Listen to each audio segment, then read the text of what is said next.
So today we will complete that end part of respiration, that is how breathing takes place. So before that, good morning everyone. So I hope you have completed that part in which I have taught you in last 3 parts. So this one is part 4. So where we will come to know how breathing takes place. How, not only how respiration takes place, not breathing. I am not writing it, okay. So listen, how respiration takes place. So how respiration takes place, or you can say how breathing takes place, it must be better, because we will see that how inhalation and exhalation can be occurred, we will see, okay. So how breathing takes place. So first one is inhalation.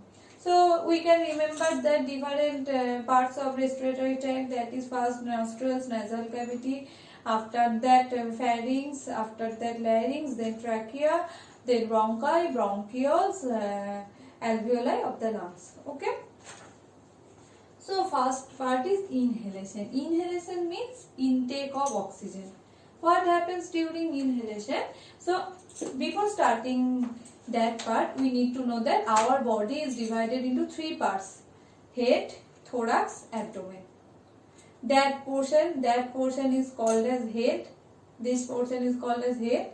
Where lungs are present, that portion is called thorax, and before that there is a dome-like structure which is called as diaphragm. There is a dome-like structure. You can see in your book also that this dome-like structure which is called as diaphragm, which is separating thorax and abdomen, which is separating abdomen from thorax.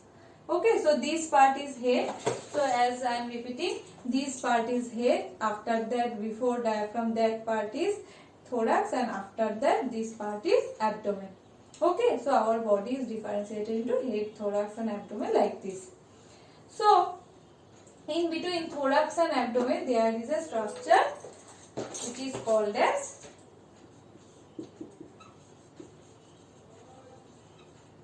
diaphragm, and it is a dome-like structure.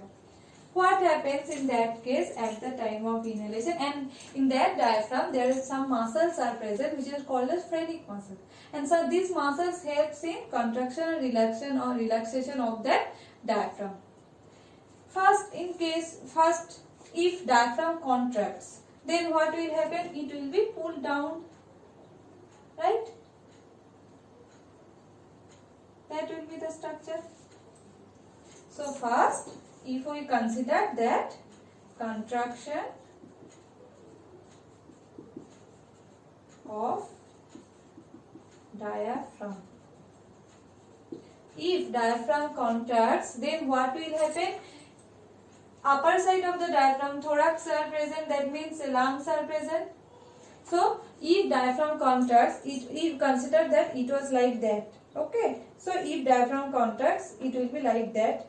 So the space of the thoracic cavity will be enlarged. The space in the thorax, that is called as thoracic cavity, the space in the thoracic cavity will be enlarged. Okay. So due to enlargement, what will happen? So what is next? Thoracic cavity enlarges.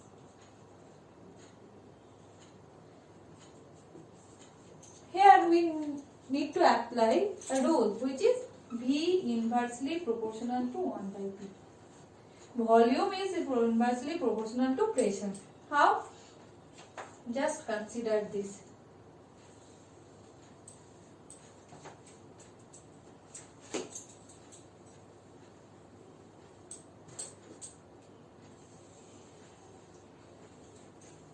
So we have drawn 2 different circles just to consider that the volumes are different. Okay.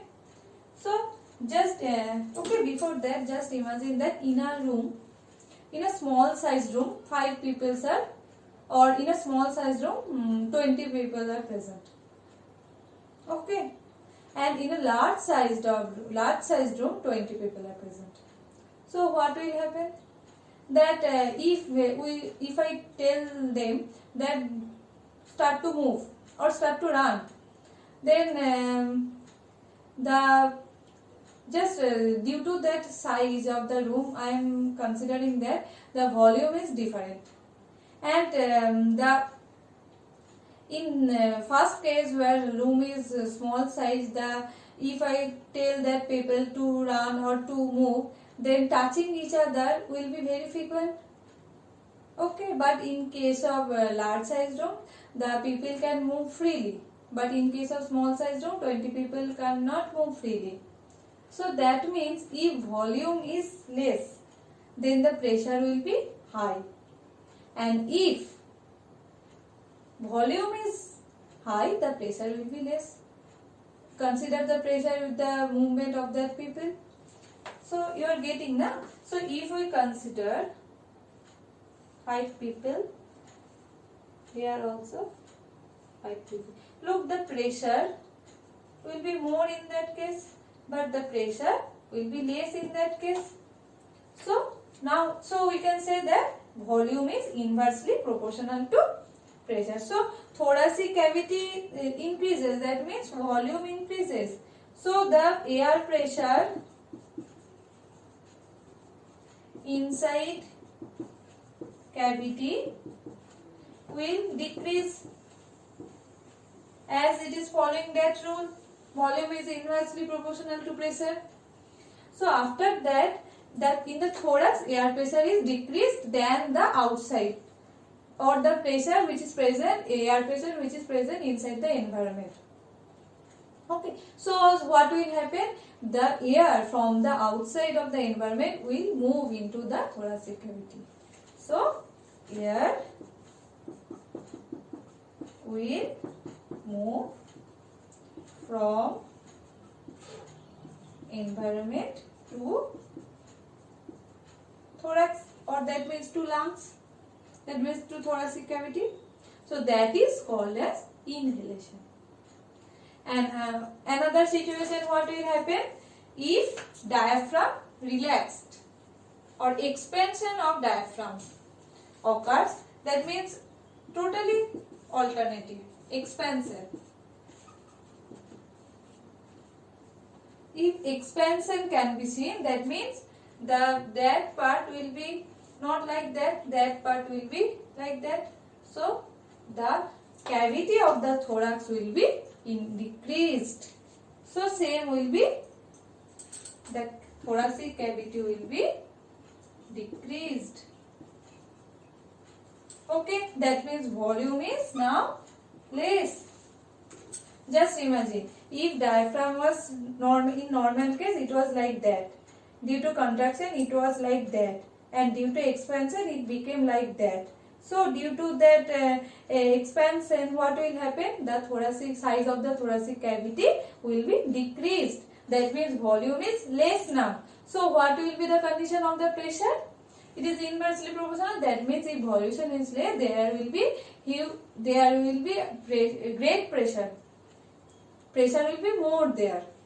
So now the air pressure inside the thoracic cavity is more than the outside. So what will happen? Air will move out. Air will move out from the thorax to the environment, outside environment. This process is called as exhalation. And this is how in our body oxygen is getting inside and carbon dioxide is released. Okay, and this is how intake of gases or gaseous transfer can be there. And this is called as inhalation and exhalation. Totally opposite side. Okay, I hope you have got that one. Now we need to know that how this oxygen and carbon dioxide can be transferred. As we know that through our blood, you will say, what is the pathway of that?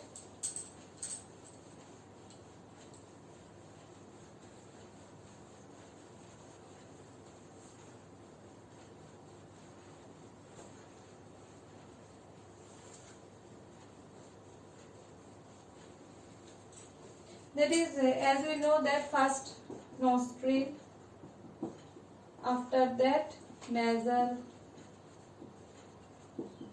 cavity, after that pharynx, after that trachea, after that bronchi, after that bronchiole, after that alveoli, after that capillary, after that tissue, capillary to blood, if we consider that blood, then tissue, then cell. So after that next rivers will be there. That means if considered with oxygen,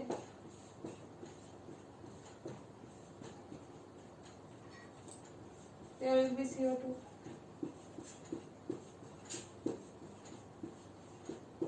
So first oxygen will move through the nostril, nasal cavity, pharynx, trachea, bronchi, alveoli, and here I have written a term which is called as capillary. What is capillary? Capillary is a blood vessel. For transporting blood with the heart, there are some structures which are called as blood vessels. These are called as artery, vein and capillaries. In our transporting or circulatory system, we will read that part, and alveoli is covered with that capillary part. And with the help of that, and capillary is a fine tube-like structure. So it is a fine, so it is thin, and that's why it is gaseous exchange can easily takes place with the help of the capillaries and with the help of the in between the alveoli and capillaries. And capillaries will send that oxygen into the blood, main blood stream, and from that it will reach to the tissue and it will be used up by the cell. And their cellular breakdown will be there, and CO2 will be produced, and CO2 will be come back through that reverse process. That means cells, tissue, blood, capillary, alveoli, bronchiole, bronchi, through the nostril, the CO2 will be released through the environment. Okay, so let me show you one thing.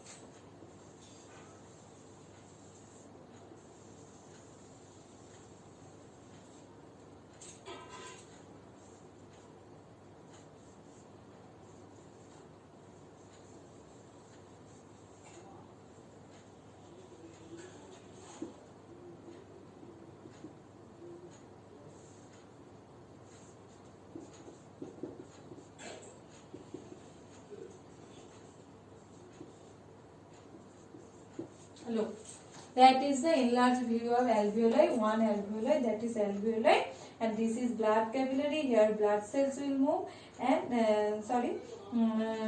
that diffusion of oxygen and carbon dioxide will be there with the help of that capillary. Look, diffusion of oxygen from there here to here, and carbon dioxide from capillary to alveoli. Okay, so this is the structure of capillary, and this is alveoli here. And here gaseous exchange, that means exchange of carbon dioxide and oxygen is taking place. So what is next? As I have told you that how that oxygen and carbon dioxide is transported throughout our body. As we know that a respiratory pigment is present which is called as hemoglobin. What is the name of that?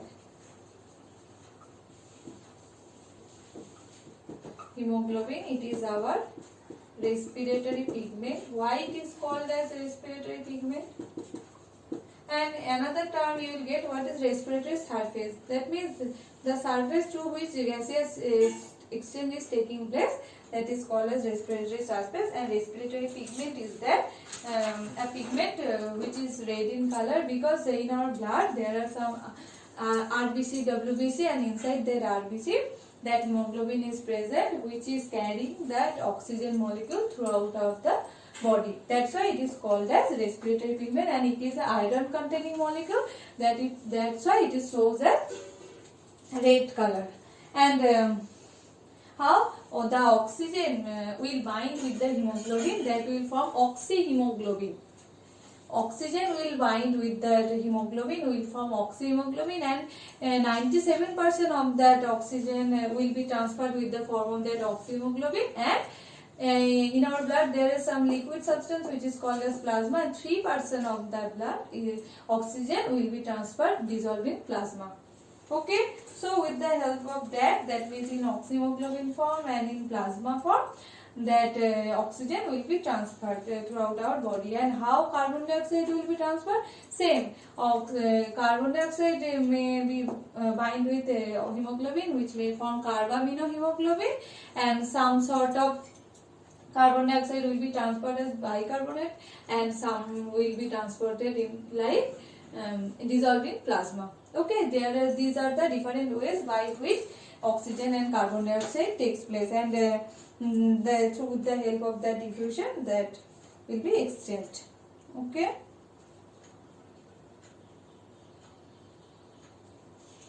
So that's it.